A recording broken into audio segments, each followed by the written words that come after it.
The Native Society, Inspiring Thought Leadership with a Positive Perspective.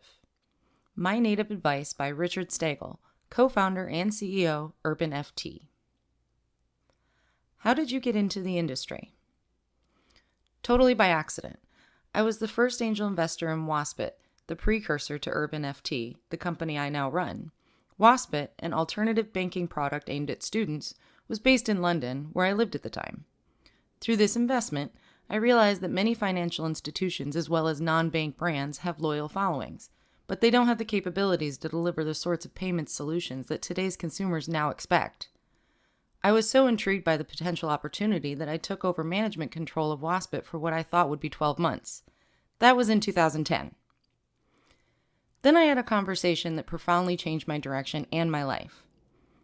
I'd been invited to speak at a conference in San Francisco because at the time Waspit was MasterCard's first mobile RFID issuer in the UK. I decided to stay behind for the PayPal X conference, and I happened to sit down at lunch next to Anil D. Agarwal, having no idea that he was the person largely responsible for creating the prepaid industry in the US.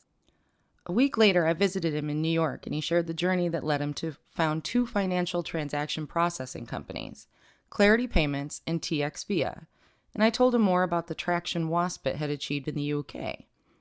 He was intrigued by what he'd accomplished and pointed out that the US market was ripe for disruption and also predicted a huge opportunity for us in the US. He opened my eyes to the obvious, that I had a choice to be a big fish in a small pond or come to the US to see how much of the market we could penetrate in an environment that was far more likely to be receptive to the new technologies we were taking to market at the time. With the help of the UK Trade and Investment Commission, we opened our first US office in April 2012, and a few months later we divested our UK business to fund our US growth strategy. That was 5 years ago, and I've never looked back. The US has now become home for my family and me. Any emerging industry trends? I have more of an observation, really, that the period of intense disruption within retail payments has settled down. Big banks have been able to appropriate the features and functionality that emerge from the work of the exciting young fintechs, either by buying fintech businesses or replicating their solutions. The opportunity that has emerged is making financial services, digital payments in particular, available to clients outside the typical framework of financial institutions. That is, coupling financial services with the core competencies of consumer brands. Any industry opportunities or challenges? Opportunities and challenges are the opposite sides of the same coin. And for me, coupling financial services with the core competencies of non-banks is the perfect example. On one hand, there's the opportunity I just mentioned, non-banks using digital payments as a brand differentiator that complements their core businesses. Take airlines, for example. Think of the huge asset they have in their loyalty programs, with thousands, maybe millions of members. Monetizing those relationships is the opportunity. How to do it is the challenge. I contend that coupling those programs with a well-conceived digital banking complement is an extraordinary way to drive value from their asset by making the brand integral to the customer's daily life, generating loyalty and incremental revenue. The airline goes from being a brand customers interact with several times a year when they need to travel by air to one they carry with them always on their mobile phone and engage with daily. That's what we're focusing on today at Urban FT, and it is undoubtedly the most exciting concept I've ever brought to market. Inspiration for the business idea and your vision for the business. My business inspiration has always been to design and deploy an exceptional consumer experience, different from anything they've gotten anywhere else or will get in the future. We did it with Waspit by bringing together elements that were totally unexpected in an alternative banking platform. And we're doing it again at Urban FT, this time through B2B and B2B2C channels, helping partners inside and outside traditional financial services deploy amazing solutions that complement their core competencies to delight customers and build loyalty. What's next for the business in the near future? During the past 3 years, Urban FT has experienced phenomenal growth, with revenues surpassing even our investors' expectations. We have the absolute objective of being the number one provider of digital payment solutions in the US, and we intend to grow market share aggressively through a combination of organic growth and strategic acquisition.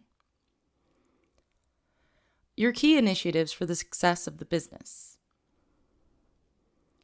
That's easy. We focus on providing exceptional end-user experiences that deliver increased value to our B2B clients. And although it may sound corny, we do this by sticking to 3 key goals. 1. Accelerating our clients' success by expanding their potential to acquire incremental customers, increase usage, and build loyalty. 2. Delivering the most compelling SaaS-based digital payments platform. And 3. Being the best partner our clients can imagine. If we stay focused on these goals, we'll achieve an important fourth, that is, being recognized as the industry leader and go-to provider for brands that want more value from their customer relationships. That's what drives us every day, to be number one. Your most difficult moment at the business, and what did you learn?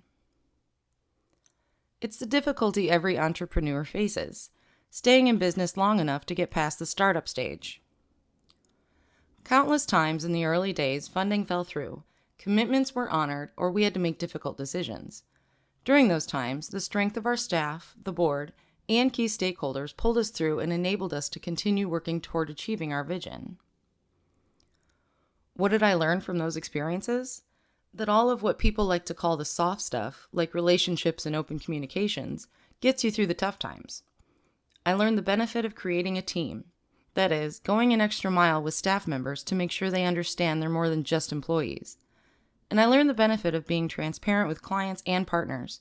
For example, if we weren't able to deliver on time, to share the bad news sooner rather than later so the party had time to adjust. And I learned that stakeholders expect problems in a startup, and if you bring them a problem before it becomes a crisis, they'll work with you to fix it.